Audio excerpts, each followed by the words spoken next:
So, games as art. I think notably, the panel isn't called, like so many know before, our games are, but it has a certain supposition that games are art, and this will be a discussion kind of with that framework. And we've got a really incredible group of panelists here to discuss games through that prism. I should probably introduce myself. Sorry. I'm sick. It's my excuse. My name is Chris Grant. I'm just going to stand behind you guys, which is weird, so I just apologize. My name is Chris Grant. I'm the editor-in-chief of a site called Polygon.com. We're not actually a site yet. We haven't launched. I was the former editor-in-chief of Joystick.com, which you may recognize. But I'm a video game journalist. I have the privilege of writing about video games and traveling all over the world to talk to people about making video games. And I live here in Philadelphia. So, I'm going to introduce our panelists. I want to give everyone 5 or 10 minutes to talk about who they are, what they're doing, and kind of explain why they're here to you guys. It's a pretty disparate panel with a lot of different people with experience to kind of look at games as art from a bunch of different angles. But before we get to that, I want to really quickly talk about games as art in Philadelphia and why that's unique. So Philadelphia, it's a big city, fifth largest city in the US, 6 million people. We don't have any game development studios in Philadelphia, no major AAA development studios. We historically have not had any. And what that usually means for cities that do have AAA development studios, so areas like DC, Baltimore, Boston on the East Coast, obviously San Francisco, Seattle, LA, Austin, a lot of the major cities in Canada, Montreal specifically, had these huge AAA development scenes where each studio might have 100 or 200 people working in it. In Philadelphia, we have, and we've just kind of started to grow, a very small scale indie development scene, typified by a couple kind of major developers, Cypherprime, who make a game called Motorium. They've had some success on iOS, and a developer called Final Form, who released a Steam game last year called Jamestown. These are small teams. And they operate, look, and work a lot more like what a lot of us would consider artists. It's a group of people. They're kind of scraping by with what they know how to do, and they're doing it because they want to. They're making games that fit a kind of aesthetic that they want more of. And I bring this up because when we're talking about games as art in Philadelphia, we're talking about something that's different than a Call of Duty or a Mario Brothers. We're talking about the opportunity that Philadelphia has as a city to embrace game development is really has more to do with those small groups of people with digital distribution that are now able to create the games that they want to make or that they wish other people made and find an audience for them.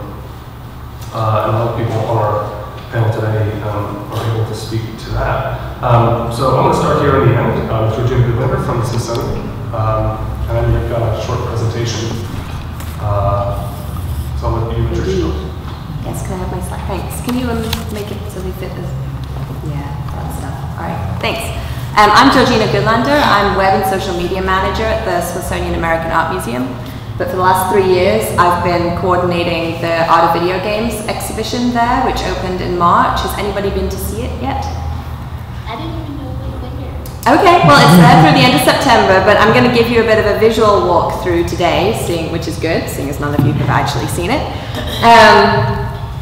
But the images on the slide here are from our museum. We're pretty traditional. We've been relatively forward-thinking over the last few years. We were one of the first art museums to have a website, one of the first ones to have a blog. In 2008, we ran the world's first museum-based alternate reality game, which was pretty small by ARG standards, but big deal for us. It was called Ghosts of a Chance. And then there's a picture of a monster there, because when I have any free time, I paint monsters. We started talking about this back in 2009. We had an event, that was scary, called Smithsonian 2.0, where our relatively new secretary of the Smithsonian brought in 30 experts in the technology world to come in and brainstorm with Smithsonian staff about how we could be more relevant in the 21st century. Our mission was written in the 19th century. We wanted to figure out how we could stay relevant as bricks and mortar buildings full of stuff. At this conference, I met Chris Melisinos, who was then Chief Gaming Officer at Sun Microsystems. We connected, mainly due to our love of The Big Bang Theory and books by Neil Stephenson. But I found through conversations that he had 43 game consoles in his house. We only have about 15 in our house. So then when the director of our museum came to me a couple of months later and said, Georgina, you know about games, which I don't know if that's fully true, but I did an alternate reality game, so therefore I am the Smithsonian game expert. She's like, we need to do something about video games. I don't know anything about them, figure it out. So I was like, okay, I met a guy, he knows a lot. So we brought Chris in, did a lot of brainstorming and came up with the idea to do an exhibition. Next slide, please. We started this by deciding that we were going to let the public help us select the games that would be in the show. So we did a public vote online. Did anybody vote? Yay, more people voted. Okay, awesome, thanks. It wasn't a completely open vote. We picked 240 games from which the public selected the 80 games that would be in the show. And this was because we felt very strongly that the player is such an integral part of a video game being an artwork. It isn't art unless somebody's playing it and experiencing it, that we wanted to involve players in the selection of games. Blew us away. I don't know if anybody tried to vote at the beginning. The site crashed after 3 hours because we were fully unprepared for how many people would try and vote right away. We're not used to that kind of attention on our website. I think we had 119,000 people vote from 175 countries, which is phenomenal for an American art museum. We do not usually have that international outreach. Chris and I presented the winning games in a live webcast, which was terrifying a few weeks later. Entrance, you're greeted by a huge projection that shows video footage from all of the games represented in the show, accompanied by music by 8-Bit Weapon and Compute Her, which is awesome. Just standing in that corridor is a lot of fun. Next slide. Okay, they're a bit dark. The first room is really kind of an introduction. It talks about the 3 voices of video games. The curator believes that the artwork has 3 voices. It's the voice of the designer or the artist, the voice of the game itself and its mechanics, and then the voice of the player. Everybody that plays a video game has a different experience, takes something different away. So in the bottom right, we have this wonderful 3-screen installation where we filmed a bunch of people playing video games. So we have their expressions as they play. They're playing a full range of games. We also have a lot of concept art in this area, both real sketches and digital reproductions. One on the top right is a 5-channel piece that shows the progression of mechanics in video games. So we go through different very basic mechanics such as jumping, running, climbing, and show how they have evolved over the kind of last 40 years. And then also, one of the key parts of the show is interviews that we did with game designers. So we interviewed a variety of artists, designers, developers, producers, writers, musicians, everything. And at last year's GDC and E3 events, and then they play on videos in the exhibition too, so you hear from the designers. Next slide. So we have Pac-Man, the original arcade Pac-Man, Super Mario Brothers on the NES, Secret of Monkey Island, which is a personal favorite of mine, Myst, and Flower. Myst was an interesting choice because we'd already decided it was going to be one of the 5 playable games. We didn't include it on the vote, and that angered the Myst community because we didn't make it very clear that it was going to be in the exhibition. And I received over 150 emails from people that insisted Myst be in the show. It's a tricky one to be one of our playable games because it's not an easy game to get if you're not familiar with it, but it's been fun. And the bottom right image there, we love how gamers are really good at lining up. They are the most polite, respectful, the best liners-uppers ever. Gamers are better than art museum visitors any day of the week. Okay, next slide. The last room is where we show all the games that won the public vote. So the 80 games are displayed over 20 key systems, and each system has 4 games in the very, very, very broad genres of action, target, adventure, and tactics. Each game is illustrated with a backlit screenshot and then a kind of 2-minute-long video clip which we narrated. Next slide. We wanted the community to be involved in funding the show too, so usually to get your name as part of recognition for an exhibition, you have to donate $10,000 or up. For this show, everybody that donates $10 and up gets their name in the show twice. So we really wanted to kind of we wanted to break down the intimidation barriers a little bit of an art museum and let people feel involved in the production of the show. We're still collecting names. If you want to donate, please do. I think we've raised about $22,000 that way so far. The more you give, the bigger your name. And then just a couple of other things that we've done around the exhibition. Next slide, please. We documented the entire process on Flickr. Normally we do an exhibition, we hang paintings on walls and put sculptures on pedestals, and occasionally we'll have a single computer kiosk in a gallery. This exhibition has over 35 separate interactive AV components and was a huge challenge for us. So we documented all of it and shared it with the world, the challenges that we were having. The playable games are all played through their original hardware, so the Pac-Man arcade game is played from an original arcade circuit board. So you can check out our Flickr set for all of the we went right from testing through installation and opening, including some of the celebrities that came to the opening weekend. Next one. We also started a Flickr group about art around video games, which I find particularly fascinating. Just anything that's remotely creative and vaguely connected with video games that gets posted to this group. It's still going. And these are some of my favorites. We've also had a great deal of people who do nail polish inspired by levels in video games, so that's pretty wonderful. Next one. Just a little bit about our opening weekend, which was in March 16th through 18th of this year. The line for the exhibition went all the way around the inside of the museum, and our museum takes up 2 city blocks. And that was huge for us. And as I said, very, very, very polite people lining up. And we had Pac-Man there, which was pretty awesome.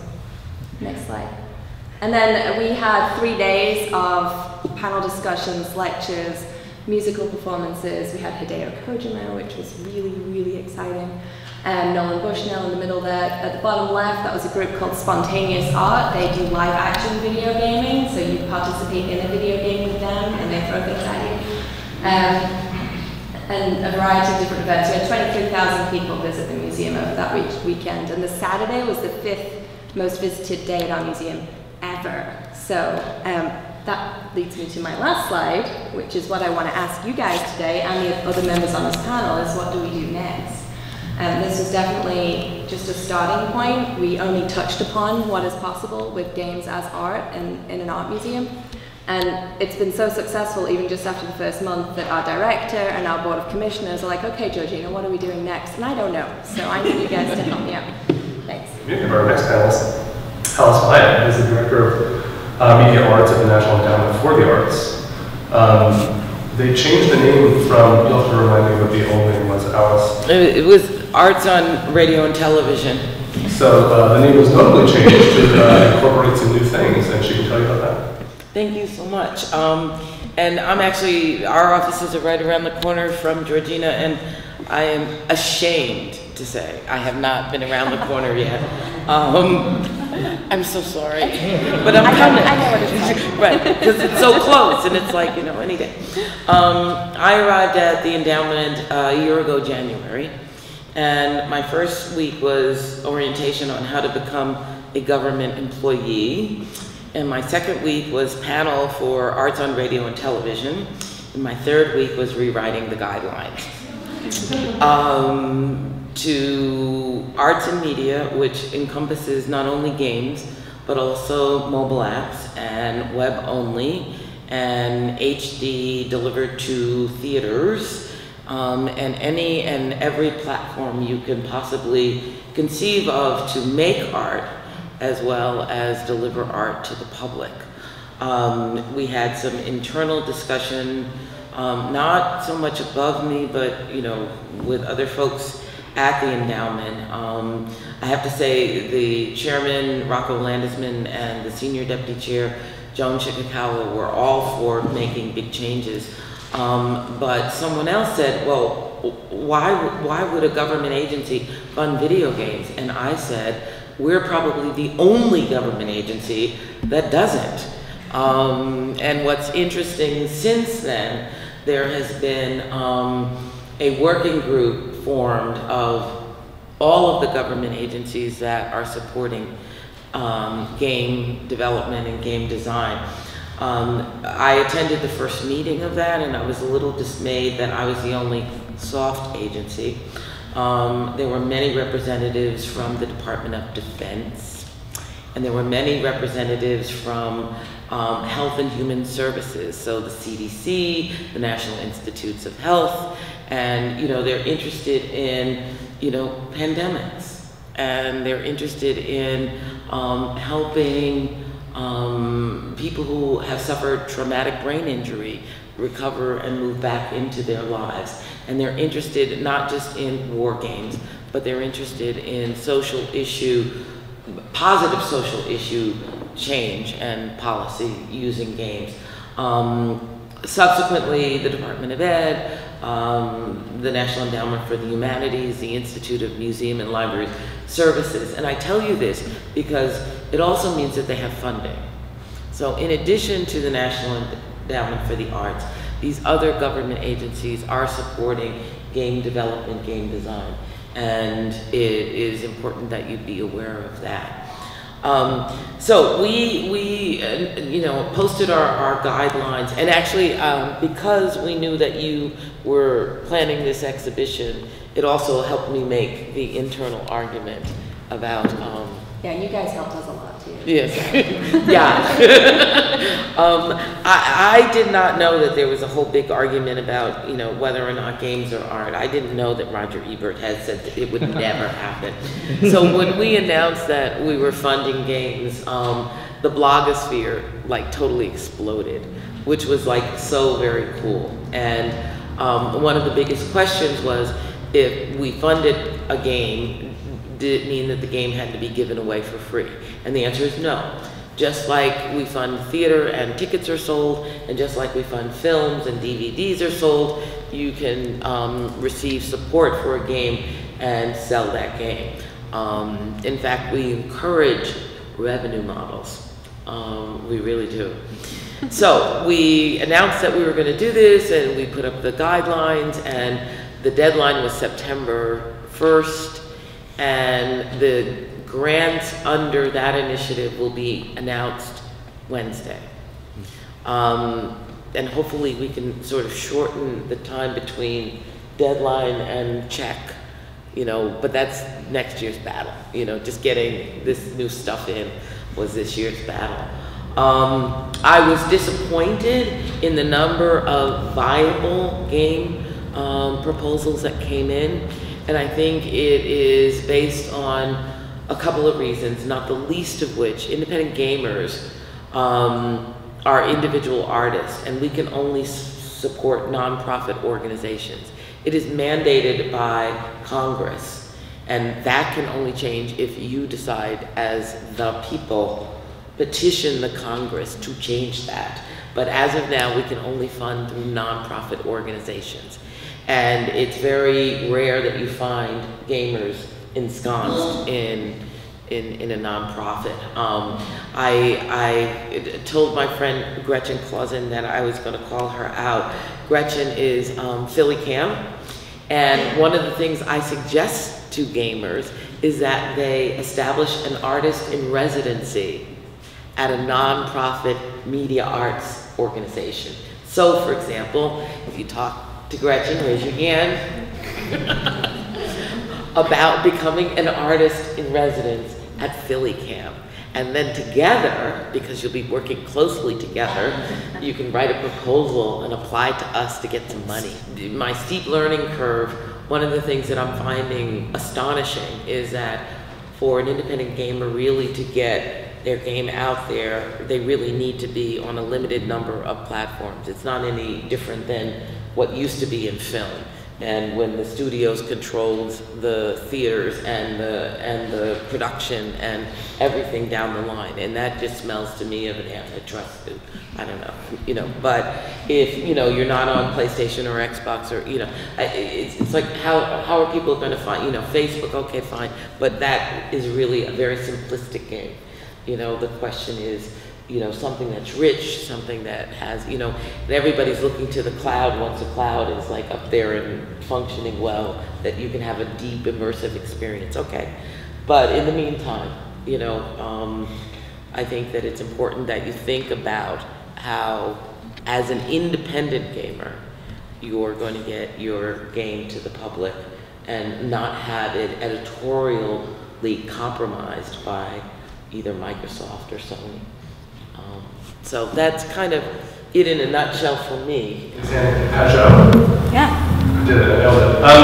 They're the filmmakers behind In Games the Movie, which is making its Philadelphia premiere tomorrow night at 7 o'clock if it's East. If you haven't bought tickets yet, you should. It was just at Sundance. He got a lot of buzz, and they can tell you a little bit about the movie, but I thought we'd start with the trailer, different expectations, what people that make games look like, and what game development looks like. I was wondering if you guys could tell us not only about the project, where it came from, how it started, but also a little bit about the kind of main characters in the movie, Evan, Phil, and John. Yeah, sure. The film follows 4 people making 3 games. So the main 2 stories are between Super Meat Boy and this game Fez that just came out. And Super Meat Boy was made by a guy named Ed McMillan and his partner Tommy Reffinis. And Phil Fish made a game called Fez. He's out of Montreal. And then our 3rd game is a game called Braid, which came out in 2008 and was insanely critically and commercially well received. It was sort of one of the first games. It was sort of at the beginning of that discussion about games as art. People pointed to Braid and they were like, "Oh, that's an art game." They point to Braid, Passage, and Flower, like that as like proof of games as art. And yeah, so that's what the film's about. It's sort of an intimate look at that process of creation and that process of making games. And James and I came to this in kind of a weird way. We're from Canada. We're from Winnipeg, Manitoba, Canada. And we were commercial video producers. I worked at CBC for a while and quit, and we decided to do our own thing. And we were independent creators, just making stuff and taking people's money to make stuff. And we sort of came across this story that we were paid to do, which was a story about creators in Manitoba. The government of Manitoba hired us to do these sort of vignettes. And one of them was on a creator named Al Kaloka, who made a game called Aquaria that won sort of the Sundance of video games in 2008. It's called the Independent Games Festival. And what was interesting about doing the story was that it hadn't ever occurred to us that games could be personal. And what he told in his story was about how the journey of making his game Aquaria began to be within the game. Like his sort of up and down and emotional journey was part of the game, and that's what it ended up being, and that's what it ended up being honored. But it didn't start that way. Like it started as like, I'm going to make this kind of like underwater RPG thing, and then the longer he and his partner Derek Yu worked on it, the more personal it became, and the more of a reflection of himself it became. And that whole idea that games can be personal was new to us. It's totally new. It shouldn't be a new idea, but it was new to us in the moment. And so we thought, okay, well maybe there's something there. And we had been going down to the Game Developers Conference, capturing things for different media organizations, and we were always drawn to this place called the Independent Game Summit, where there's lots of independent developers talking about their games. And when they were talking about their games, they were really talking about themselves, like, and that sort of interplay. And that was sort of around the same time that we were seeing these giant successes, like games like Braid and World of Boo. Yeah, within indie games, we're doing like, they made like $20 million. And it was just this weird kind of time, and they were just doing it in a different way, like independent games often, kind of when you pick it up and play it, like they feel different and they look different. They still look incredibly polished and feel like a viable commercially successful game, but you could feel, in really good ones that there's someone who made it. They feel a little handcrafted. You feel that there's an author there, and it was just it kind of reintroduced, I know at least for me personally, like this magic into games. And so we went down to the Indie Game Summit, and we're hearing all these stories just like Alex of these people pouring everything they have into their games and creating this very personal piece of work that they ended up putting it out to the world and getting all this feedback. And then it's all kind of situated in this very strange thing that was happening at the time of just games like blowing up, like independent games like Minecraft. I think we were still like 6 months away from Minecraft going like just crazy. But it was just this really intriguing thing. And then we looked around for like other game documentaries, and they didn't exist. They weren't many. There were a few, but not many. Not many about creators, like people making games. Yeah, it was always on the other side of the equation, kind of like the obsessive player, the people who like lose their lives to games. and which is like an obvious place to start, I guess. Like that's an intriguing place to start to make documentaries. But it blew us away that, you know, here you have games which are so culturally important, like they shape a generation, and they kind of like they shape culture in so many ways, but no one was talking about how these things are made and the personal stories behind them. And so we decided, okay, well maybe we'll do something on this, and so we cut a test piece, and on May 2010 we launched it on Kickstarter. And that's the early days of Kickstarter. That's before Kickstarter started turning like before Kickstarter was Kickstarter. Yeah. And we got an incredible response from our first Kickstarter campaign, and that sort of propelled us for the next 2 years, which we thought would be 1 year, but ended up being 2 years to like right now, to us like making and releasing this film. And like some amazing things have happened. The film is, you know, screened at Sundance and South by Southwest and the Game Developers Conference, and it's going to be opening in New York and LA, and it's turned into this whole thing that we never imagined, and we're just 2 people from Winnipeg that got caught up in the storm, and it's just so exciting. And I think it speaks to like the success of the Kickstarter, kind of like I think speaks to kind of like this motivation out there of people like wanting to see this. Like we put out this Kickstarter goal. We thought it would take us about 30 days to get it. We ended up getting it in like 48 hours, and there was just like this overwhelming, you know, kind of support from the internet of people just saying like, finally these stories are being told, or like we want to see this kind of content out there. To look at like what the developer experience is like, and so the film is very vulnerable. It's very intimate. People are generally surprised at how emotional it is when you're creating the game. I don't think we get a lot of like, especially at Sundance where there weren't a lot of gamers there. There was just sort of people that want to be film critics, and the reaction to the film was kind of incredible. People would just say like, I've never thought about games in this way. I've never thought about the creator going through like a creative journey to make something and investing so much of themselves into the games. And so that's sort of the reaction we've been getting. You'll be able to see tomorrow if you come, but that's sort of where we're coming from in terms of the film and LA, she can tell you more what they do without me butchering it. And she's co-founder of Pajot, which is a protest group for games in public spaces. Writer, curator, and educator. I'm based in Los Angeles, and I'm really happy to be here in Philly. Can I have our next slide, please? Okay, so I got my master's degree in art and curatorial practice in the public sphere at the University of Southern California.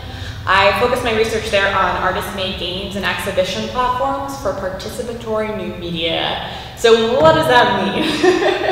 So I'm really interested in games as well as other forms of participatory new media because they activate the audience. They need the audience to exist, and there's kind of a reciprocity. There's a give and take, there's a sense of engagement. And part of why I'm really drawn to this work is because it asks to be used, it asks to be interacted with. As opposed to a lot of paintings or sculpture, video games are a media that people already have a frame of reference with. Because games are more ubiquitous now than ever, it works as a familiar touch point to communicate with the public, and that's part of why I'm so excited to be in this field.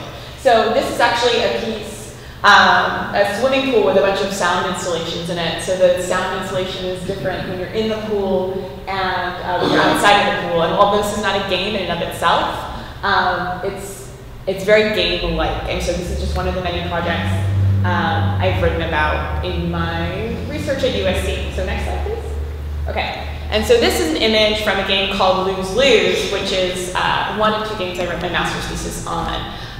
Which had to do with games as participatory new media as well as interventionist media. So what does that mean? It means appropriating the language of popular media to interact with the public. So Lose Lose is an awesome game created by an artist and game designer named Zach Gage. This is a mod of a game called Space Invaders, so that means that it looks like a very familiar game called Space Invaders, but he changed the mechanic, he changed the way the game works. So as a way of adding real-life repercussions to in-game actions, for every alien the player shoots, it randomly deletes a file in a hard drive.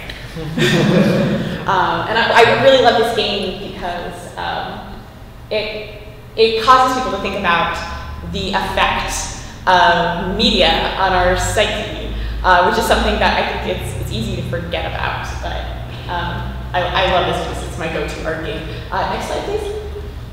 Okay, and as Chris said, I co-founded a playtest group called PegLA. This is an image of us playtesting an amazing game from USC called Reality Ends Here. It's technically a game for change created for the first-year film students at USC's film school. It's a collaborative project-making game with some alternative reality game elements. This is just a few of us in my living room, don't I have to? Next slide, please. Oh, and that's another slide of us playtesting a game. We can do the next one. Awesome, okay. I'm also the creative director of a arts organization in Los Angeles called GlitchLab. We are dedicated to exhibiting and cultivating a community for participatory new media. Part of why we started GlitchLab is because we want to provide an exhibition platform for artists working with games, and so while we're really excited about places like the Smithsonian, working with art and games, we want to provide kind of an ongoing, sustained community to provide creative support as well as our historical documentation, because that's a really important part of the process. Another really important part of what we do is provide playtesting. And as I was just talking to Kaho about earlier, playtesting, making sure your game works with an audience, is an essential part of game design. So if you want to create successful interactive art, you actually have to test it and change it and do it over and over and over again, which I think is very different than a lot of prior traditional art forms. Next slide, please.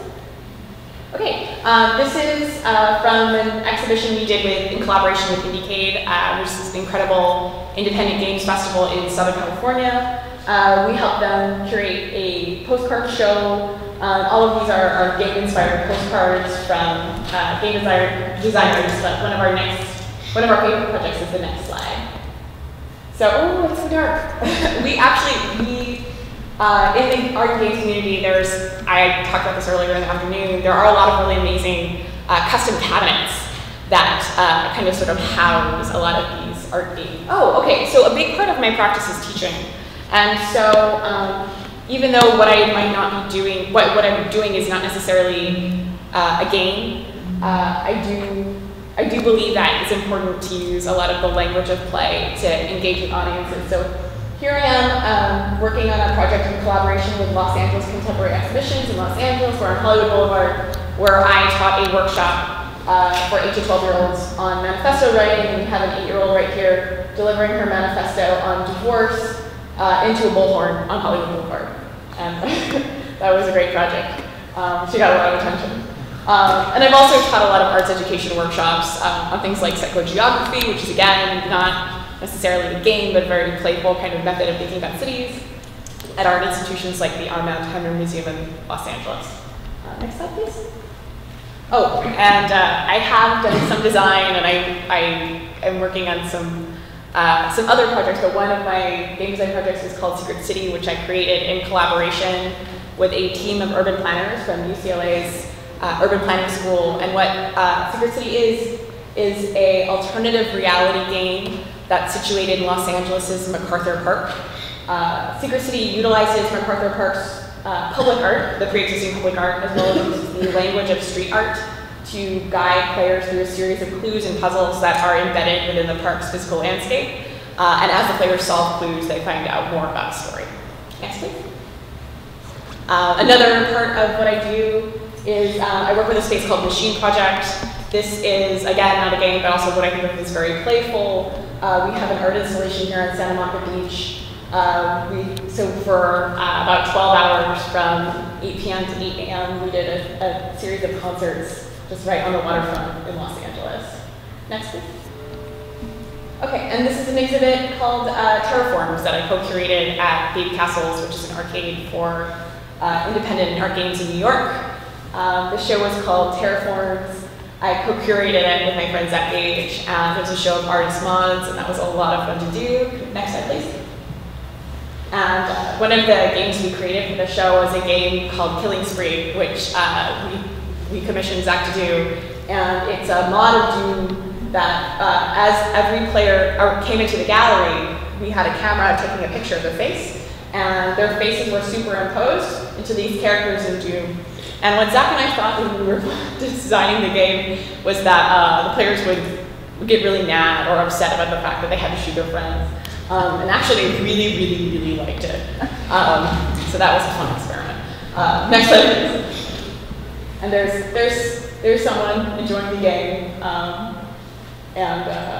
it's just, if you look at the expression on his face, he's super happy, and that's part of what my job as a curator is to do, is to make people super happy, but also to hopefully get them thinking more critically about media and the way it affects the way we relate to each other. Next, please. Thanks.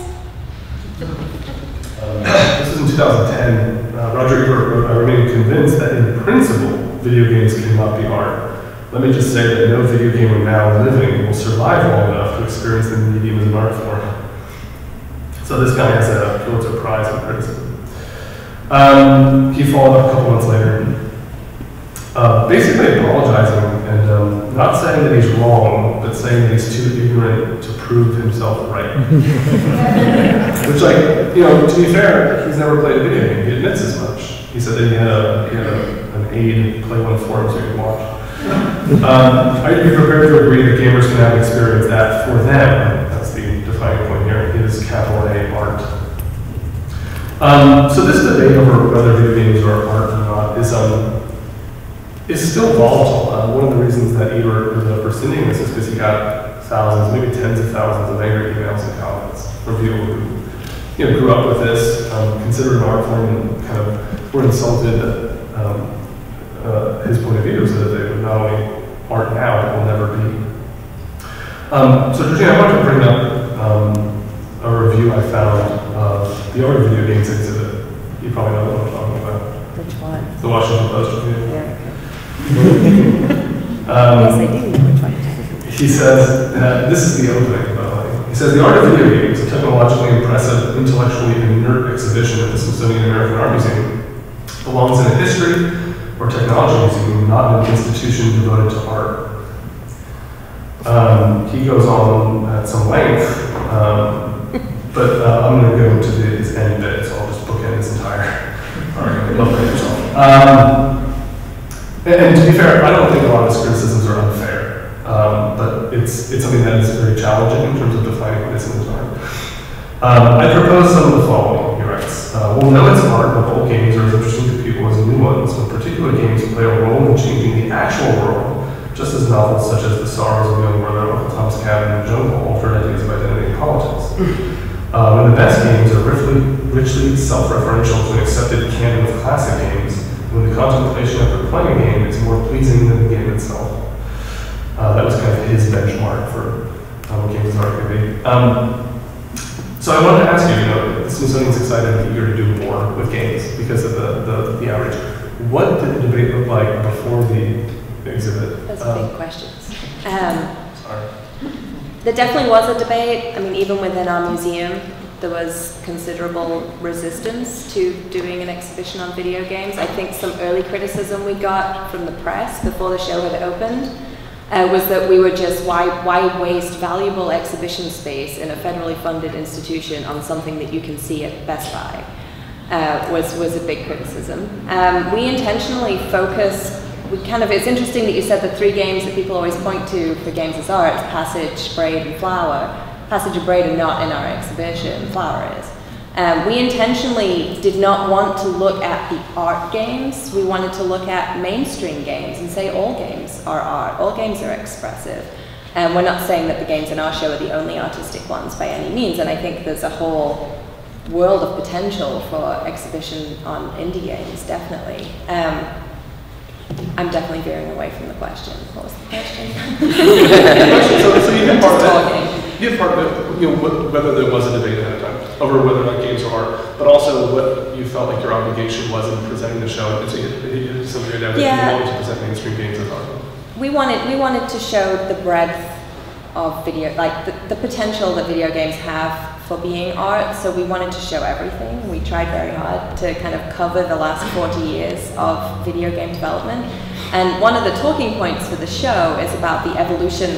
The show is about the evolution of video games as an artistic medium. So really looking at what the technology has meant for the artist over time. So that's kind of what we wanted to do with the show. I do feel that in covering 40 years of game development, we didn't look at any one thing in significant depth.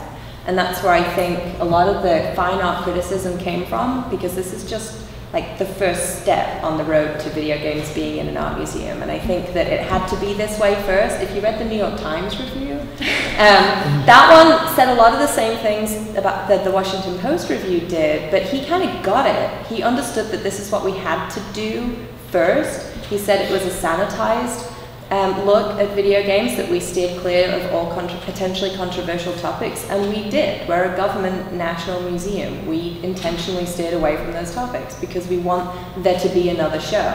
We didn't want this show to just completely blow up and everybody get mad and cause huge amounts of controversy, and then the Smithsonian says, okay, that's it, no more ever again. So we knew that this was the first step. When you proposed funding video game projects as part of the National Endowment for the Arts, it sounds like there, and you said you weren't even aware of Ebert's argument, was there a lot of resistance inside the NEA specifically over whether or not we should be spending federal money on video games? Not really, because as soon as it was raised, I was able to squash it. because Georgina had already, announced her exhibit, and I could point to all of these other government agencies and say, we're so far behind. And so I really was able to, sort of prey on their insecurities and fears of being a laggard. And once the NEA announced that they were going to start funding games, that kind of squashed a lot of the debate in our museum too. So I think it helped each other out. Yeah, I mean, and it's interesting because government isn't any different than any kind of, corporate structure, in that everybody's competitive and everybody wants to own something, and nobody wants to be thought of as uncool. And so, so it's like, if you know that, you play it, I think that the NEA was, at the forefront of the culture wars, and those of you of a particular age will remember those. And, the reason why we can't fund individual artists is because of the culture wars. And Fox did try to make a big deal of this, and they had a segment on Fox and Friends, and they asked, oh gosh, and I can't remember, I can't remember the guy's name who's a blogger who writes on games, and his tag is Prime Suspect. Anyway, he was booked on to be the counterpoint to this Fox and Friends. They never called us. Anyway, but they opened the segment with Call of Duty and, asked, is this what your tax dollars should be going for? And the young man who was there in defense, I mean, I could not have written a script for him that would have been better. I mean, he was just totally terrific. And to the point where I sent him an email afterwards, and he was like kind of dumbstruck that somebody from the government. But that was the only backlash we received, that one story, really. And I think that people are waiting to see Day After Tomorrow what we're funding. We've gotten a lot of criticism from traditional public television grantees, because since we didn't get a larger pot of money but had to expand what we were giving grants to, it meant that traditional grantees did not get what they have gotten in the past, and they have been highly critical. They went to the New York Times. So I want to talk a little bit about the difference between games that are made by, even in your case, to your point, the NEA is not funding games by individuals, right? Games like Super Meat Boy or Fez. In fact, almost $10 million was raised. So it was $3.8 million in 2011. Almost $10 million was raised for video game projects in just March on Kickstarter. Coming in at number 10 on the most funded video games category on Kickstarter is Auditorium Duet, which is made right here in Philadelphia, aside from Prime. So I was hoping that you guys could talk a little bit about James, from your point of view, what Kickstarter means for you guys as creators of making something, but also in the video game community where everyone sort of circled around it as the great white hope to make this stuff a reality. Then also you, Alyce, in terms of like what Kickstarter does that the NEA doesn't do, or inversely, what the NEA does that Kickstarter doesn't do. I think, it's interesting. I feel that this is this is not a controversy. This is not an issue. It's Kickstarter and the NEA coexist because you know what? There's not enough money for artists in the United States of America, period. And you need both. In fact, Kickstarter was just at the NEA, and we, engaged in a conversation about what we each do, all of our grants require a match. If you can get your match from Kickstarter, great. Because you can't get your match from another federal funder. So it has to come from private philanthropy, it has to come from donors, et cetera, et cetera, et cetera. So, but $10 million, it's great that that's been raised this year or last year from Kickstarter, but that too is a drop in the bucket. And what we're able to give from the NEA is a drop in the bucket because we don't have a culture of supporting our artists in this country. And until we do, we need, everything, anything, any way to raise money to support the making of this art. But yeah, Kickstarter, like our experience on Kickstarter, it changed our lives. Like it was a moment where people, as a creator, putting something out there and having people say, yes, I want to see it. Yes, I'm going to buy your DVD 2 years in advance. Was just, it brought us here. Like we wouldn't be here. We wouldn't have a completed film without that support, and that just blew us away. yeah, it's just such a simple, beautiful, elegant system where it's just like, hey, internet people, I want to make this thing. If you would like to see me make this thing and believe that I can do it, give me money in exchange for rewards, or like in our case, we just did pre-orders. And it's just, I just love how economically simple that is. It's just supply and demand, demand it and we'll make it. And Alyce brings up like a wonderful point though. Like I think a lot of Kickstarter projects isn't the whole thing. Like there's no, like what we raised on Kickstarter was wonderful and enormous and like really pushed us into making this project a reality, but it wasn't the entire budget. And I think a lot of Kickstarter projects aren't even covering their whole budget. Like you raised $20,000 for a video game and that's wonderful and it proves that there's an audience for your game, but that's not going to support you and a team for 2 years to make it. And if if you can match funding with organizations, like that's even better. Yeah. Unless people are asking for full budgets, which is starting to happen. Which is kind of amazing. The Kickstart part of Kickstarter is kind of eroding away. Now it's just funding. It's just like 100% done. It's an art approach. Product is focused. See, developers think about this stuff a lot, by the way. Product is focus tested by users during development. Art doesn't give a flying fuck what a user thinks. Whoa. And so this is coming from a guy who makes things that are very product tested and makes it probably, saying that maybe Mortal Kombat isn't art. I'm wondering, what you do in a big part of what you do is play testing. And it seems to me, I don't know if I agree with Mr. Device here, but I was wondering if you could talk a little about the iterative nature of game development and the creative process of iteration. And what that, if that is a distinction between art and product. That's an awesome question. And I think, first of all, to address the nature of that tweet, I would say that kind of attitude is very common. And I think there are a lot of reasons why people feel so violently against art. And I think that's because for hundreds and hundreds of years, the whole business, and I mean business, and value of art was making money.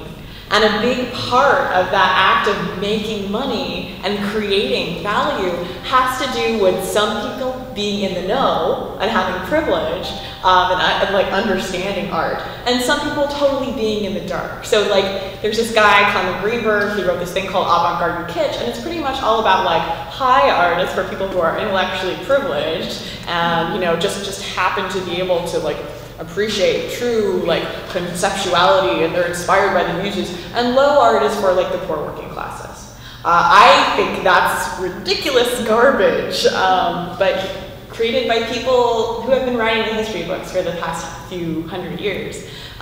So of course people feel that violently about art because they've been raised in a pedagogical system, or a lack of a pedagogical system, that has been, they're taught to be confused, or there's no framework that really welcomes people into understanding art and art history. So that's part of why I love working with engaging in participatory work as a way to kind of show, you know what, like art isn't inherently good or bad. Art is culture, and people make culture. And there are people who are in charge of culture and people who consume culture. And part of what I want to do is mix that up a little bit. And that's why I love working with games, because it's a language people understand, it's a language people are more fluent with than kind of more traditional languages of sculpture and painting. And so, I wanted to maybe do a little bit of clarification. One of the reasons why we don't support art in this country is because this country was founded by Puritans. And Puritans did not believe in art. That was one of the reasons.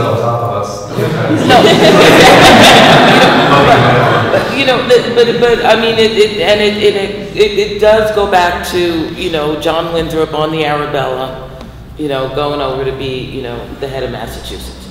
And it is not embedded in the culture of America. And proprietary arts, until the Ford Foundation started funding arts at the beginning of the last century, all arts were proprietary arts. And so yes, they were, you know, done to make money, but it, you know, you had patrons, you know, who would support an individual, just as, you know, in Europe you had the church and you had the Medicis, et cetera, et cetera, et cetera. But in this country, it wasn't until really the Ford Foundation that started the nonprofit art sector. And, you know, and if you think about it, that wasn't that long ago. There's a National Dance Education Association and National Fine Arts Education Association, but no media arts. And so our field, but if you think about that, electronic media is a very young form. And so we're only now coming to this place, and there's space for all of your ideas. There are space, you know, not just in the development of product, but the development of policy. There is no public game, you know, public media game sector, and there needs to be. There's no public media, you know, so all of these things need to be developed, and they can only be developed by you, and whatever it is that you want to see. So you know, yes, we need to know our history. We really do, because then we know the culture that we're fighting. Right on. Well said. I have butterflies. So continuing off of that, I think a big part of the creation of value in artwork has to do with kind of shrouding the production process. So I think for a long time, the myth of art was that artists are divinely inspired by some kind of divine muse, and poof, here's an amazing artwork. And that's not true. Art is work, and art is failure. And so part of what we do with GlitchLab and PEG is just kind of understanding the iterative process and kind of helping people make art that is communicative and dialogical. And also a big part of that came from the fact that I've seen a lot of bad interactive art that just didn't work for me. And like for a really, really long time, I would go to art museums and be like, God, I don't get it. I'm stupid, like why don't I understand? And then I went to graduate school and I paid $120,000 of imaginary money, and now I have a piece of paper that says I'm qualified to say that an artwork is good or bad. So that's how culture happens. And that's my answer. So I had an experience recently where our museum wanted to do, this was way before video games was even on the table, wanted to do more blockbuster shows because our board didn't feel like we were getting enough visitors. So we did a survey just in the museum. Here's a list of artists. Which ones have you heard of? Which ones would you make a special trip to come and see? To try and figure out, I mean, Norman Rockwell, Georgia O'Keeffe, they were all at the top. We did shows on them, it was great.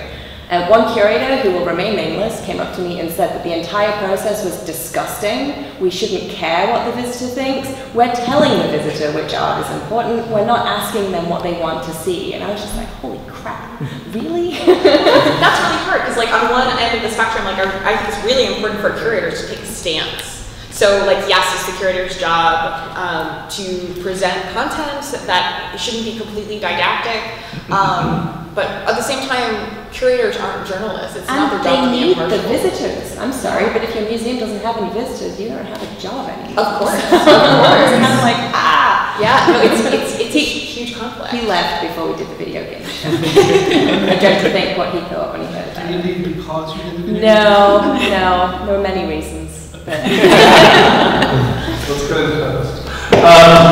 I have to talk about the curatorial differences between something like the Smithsonian and something like what you do, like the Baby Castle show, for example, and where you're specifically, and for the Art of Video Game show, you guys specifically trying to focus on mainstream games that people recognize, and it's kind of a survey of video game history. The thing for us is that we worked with a guest curator who didn't work for the museum. I'm not a curator. I don't have any curatorial background at all, and I was the kind of museum coordinator for the show because we didn't have anyone on staff who could do it. And we wanted somebody who was an expert in the industry, not an expert in art, because we wanted to talk about, and what was really challenging all the way through is we wanted to talk about video games using video game language, and language that gamers would understand. And we didn't want to translate it all into using the language of accepted traditional art mediums. And it was constant battle. Every video that we created, we would like feel ourselves slipping in all these historical art, theoretical terms that we just took out, because that's not how we wanted to talk about the games. So Did you guys pursue any artists that are, let's say, art historians or academics that work with video games to get consulted? You very distinctly drew a line and said, we're going to do this. We wanted it to be a very honest look at the industry, I think, and look at all video games as art. And we really didn't want it to be,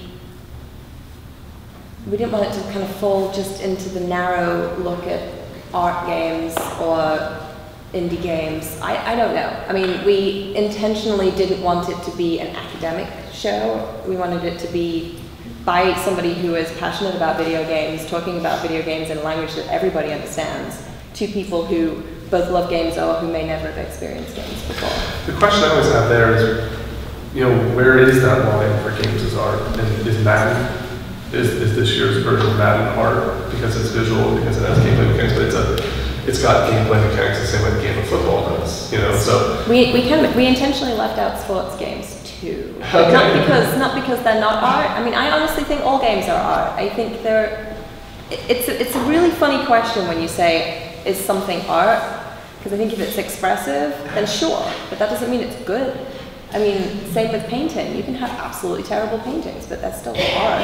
I mean, and some people think they're wonderful. I mean, what was particularly funny too when the exhibition opened and we had the big long line going all the way through the museum, it was going through our contemporary galleries, and I was following the hashtag on Twitter, and there were a lot of people like, okay, of course video games are art if this blue splodge on this white canvas can be considered art. I mean, I just loved that, and they were fascinated by the contemporary art too. Some of these people might never have visited our museum otherwise. They were somewhat critical of it, but it's an interest that they were thinking about it. They're like, well, this canvas is in this museum, and it's been deemed important by the people that work here. And so video games now have too, but it was an interesting kind of juxtaposition. Not all video games are art. I think there are a bunch of factors that go into that, and I think that there are at least three. So one, the artist's intention. Does the artist make it and want it to be art? Number two, display context. Is it situated in a museum? Is it situated in a place where people would normally see art? And three is reception. Is it publicly received as art? And I think that any one of these three can count. And of course it's tricky, but if someone makes a video game that's commercially successful and they're like, no, this is art, I don't care about this, there's no reason we need to call it that. And of course I would hate for this panel to get bogged down in the discussion of what is art, because that's too heady and we have to go to bed someday. There is a case to be made for the fact that games can be responses and art can be responses to culture, and to human conditions and human experiences and our aspirations to get people to think about phenomena in normal ways and have experiences we wouldn't normally have. So that's my response to the games as art question, or rather the are all games art question. In terms of my interest in games as experiences as opposed to visual objects, I think for a big part that's a matter of personal preference. I know it takes a lot of work and a lot of artistry to make something that is visually beautiful. But at the same time, I feel like as an art historian, as a writer, there's a lot of writing and exhibitions that already exist that talk about like what makes an object visually beautiful. And I feel like there's a serious lack of discourse regarding the value of experience. And also, surprise, it has to do with the fact that it's really hard to buy and sell experience. So we were not just interested in the visual element of the game. It was about the interactive experience. It was about what the player did. So not all of our games are visually beautiful at all, but that was really difficult for me to explain to museum staff and our senior level staff. They wanted it to be all about the graphics. When I showed them a game that wasn't graphically beautiful, they didn't understand why it was in the show. Right. And when they'd not played it, it was really hard to kind of... And I definitely thank you for that, and I know a lot of people who do too. I mean, I think that one, you mentioned where should the Smithsonian move next, and I think that me personally, I would be very interested in seeing something that kind of charts the history of games as art and not just video games as art, because artists have been making games for over 100 years. And artists have been making participatory experiences for over 100 years. And you're probably familiar with the show at MoMA, The Art of Participation, and it's a spectacular show, and I think they did a really, really good job with that, but it's so hard. But one thing that I'm very, very excited about the Smithsonian doing the Art of Video Games show is that hopefully the fact that a major institution like the Smithsonian being interested in video games means that there will be long-term collection and preservation efforts for video game and digital media. So I'm so happy because that's work that needs to be done now.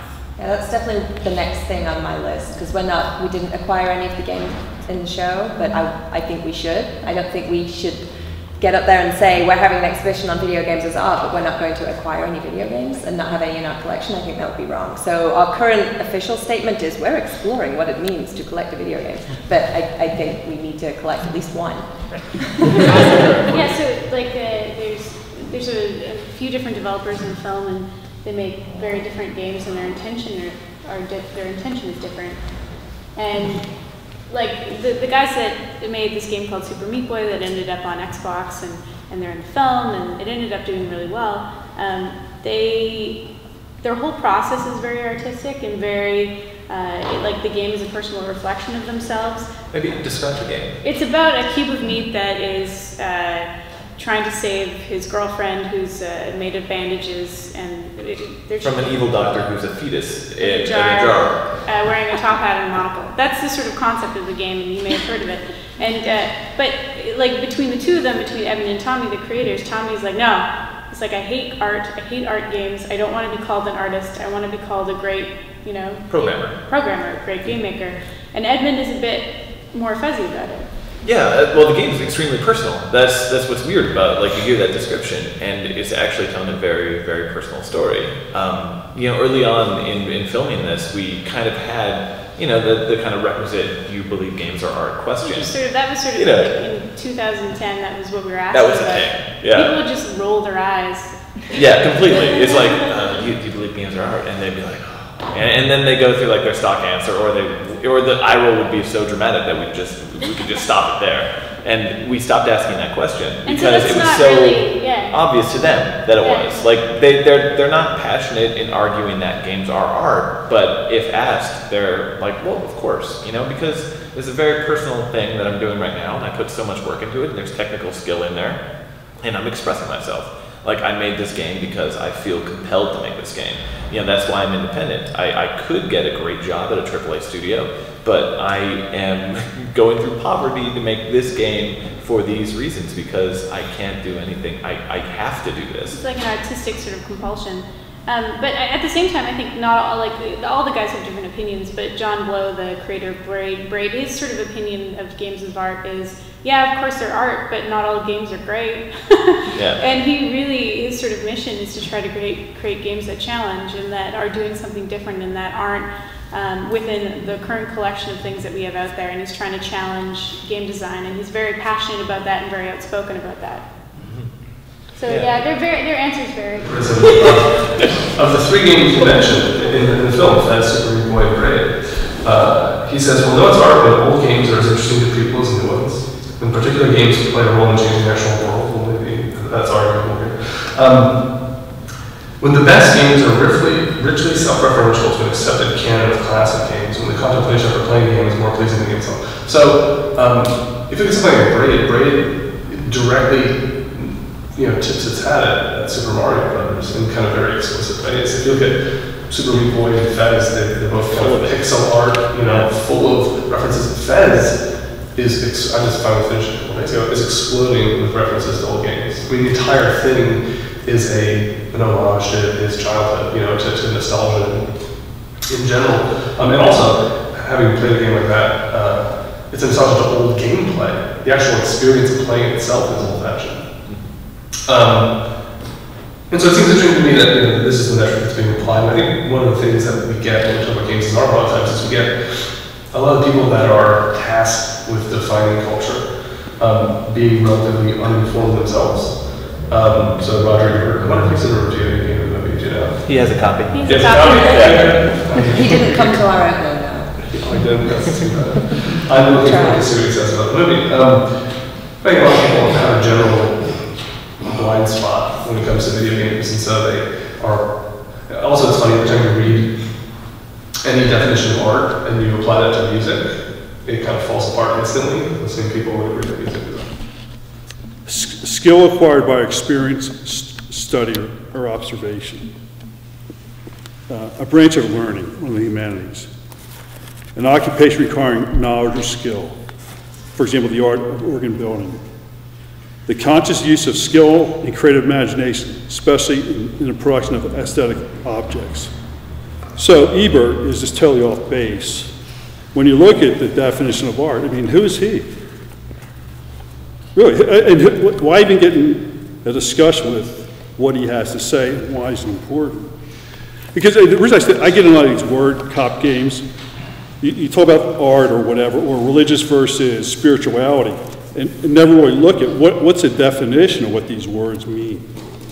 And art to me might not be art to you, but why does it matter? Our history community, contemporary community, we're completely over that discussion. We don't have it anymore, it's done, which is great. And I think a lot of people are ready to be done discussing that taxonomy as well. I mean, I think we just want to talk about awesome stuff.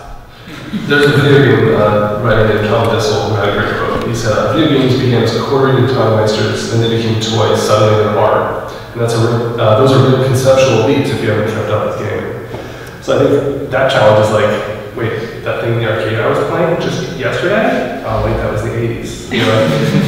All of a sudden, they've evolved so quickly that I feel a lot of people are really challenged if they haven't been paying attention. Well, who is Ebert? Ebert is somebody who critiques something that wasn't recognized as art for the first 40 or 50 years of its existence, that started off as a coin-operated amusement in an arcade and eventually became an art, right? We don't even have a history of media being looked at, electronic media, Alyce, right, until mid-60s, late 60s, early 70s, before it's being taught in schools and critiqued.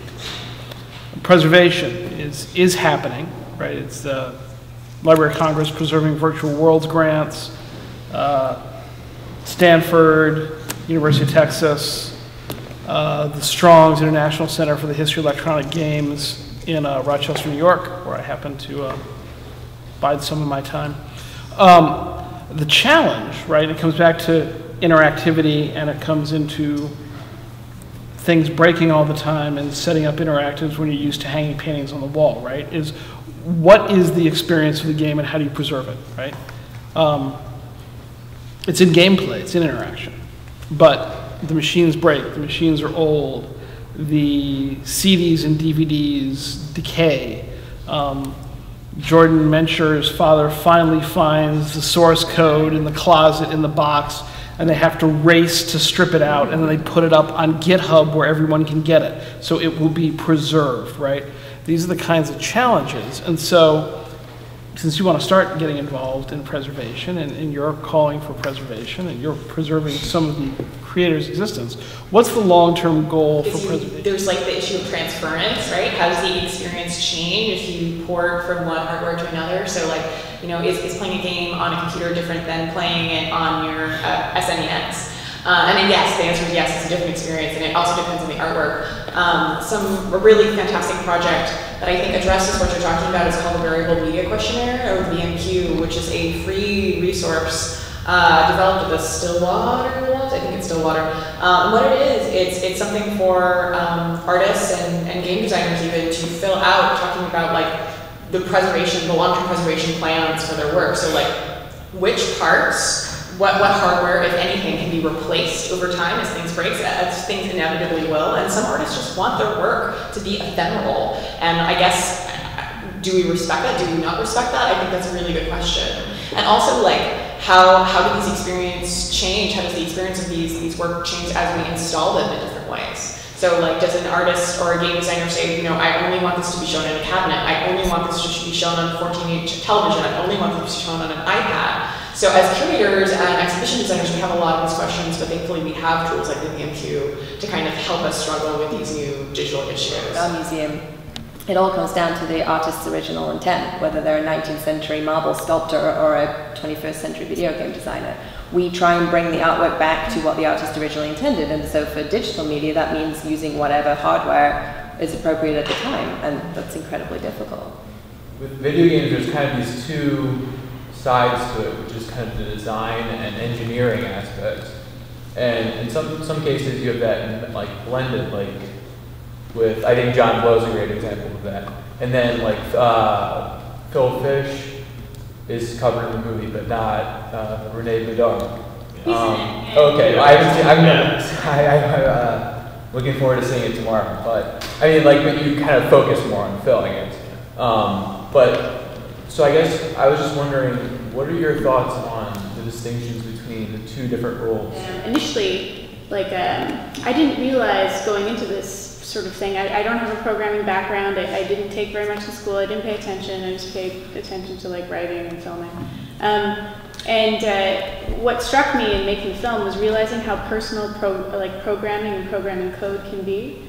And that sort of language, we don't get into a lot of it in film, but that's what I took away from talking to great programmers like John Blow and Ron Carmel and Tommy Reffinus, who will say that, you know, he doesn't recognize himself as an artist, but he does look at his code as a personal testimony to his thought process in the way he constructed this, you know, he constructed the engine for the game, but also the way that the game plays. And that's interesting to me that, you know, I guess it depends on how you define what art is, but to us we were really looking at, you know, what makes these games personal, and that was sort of our thesis. And so what was interesting to us was that idea of programming as a personal process, as a personal creation process. Yeah, because I think it's really tempting to look at code and just figure that it's just this very cold thing that just makes the game run the way it does. And it's all based on efficiency and all that, and you know, it definitely partly is. You know, based on efficiency and values, things like that. But it was really cool to like have them go through their code and remember where they were when they made it and kind of what they value, and then to look at another person's code and make judgments on that person based on their code. You know, kind of like, oh, well, this is obviously a young programmer. He doesn't know what he's doing. And you know, it's stuff like that. And it's just how there was just this wonderful subtext to programming. And so it definitely, it's much more dynamic, and it totally depends on what you call art, but you know, there's creativity in that. That is in part the art, is that, you know, creating that world and that rule set. So that it's sort of interesting. It's hard to capture in film. Like, it's hard to get that idea of what game design is, because you can't experience it. So we try to get you close to it, but it's more about that sort of personal experience of making a game rather than really showing you how to receive game design, because it's a hard thing to receive through a link. Like I know with Minecraft, they do allow like mods. Like, you know, other users can modify that game experience, or something like Mass Effect, where now they're releasing like, you know, additional content to sort of change that original story. How do you feel that sort of changes like the personal, like the personality that, you know, the developers put into the game? help They really dig it. Yeah, when they see someone basically take something and then make it their own. And create something based on it. yeah, completely. And we're like that actually with the film, in a way, you know, because we kind of have certain intentions with the film, and we think people will think certain things when they see it, and then they come to us and they think something, completely different than what we intended, and that's a testament to, like, wow, that's amazing, like I never, thought of it that way, but it's so cool that, you would think it. There's a whole, like, remix mod thing happening that, I think artists have been doing that for years, like taking ideas from other artists and reworking them and, making them something new. And I think that's sort of an exciting part of games, that's even more people are doing that. Like, you're seeing tons of kids learn how to make games through mods and learn how to express themselves that way. And that's, I think, a really got me involved in writing a game. I'm curious because I have kind of the same criteria myself for literature that Sarah, you had talked about with art. And I'm wondering what the role is. Is there a role? And what is it for writers in gaming? Coming out of the University of Southern California, right? That's in Hollywood. That's in USC. That's a huge film school. So a lot of the projects coming out of that academic program for games have a huge focus on storytelling and world building. So, but also simultaneously, if you look at kind of like a first-person shooter or like a MMORPG, like there might not be as big an emphasis on story there because players aren't playing for a story. They're playing for kind of that visceral experience you get. But I think if you look at the Uncharted series, those are very, very rich in terms of narrative. And I think a lot of people come to games as a cinematic experience, and they are looking for a story. And there's definitely a small community of writers in the games industry, and I think the part of that is the fact that they're not teaching that in a lot of game development programs, and I think they should, because I think that's a whole new avenue for creating different types of experiences. So keep it up, you can do it. Okay. Thank you for coming. A big thank you to our panelists.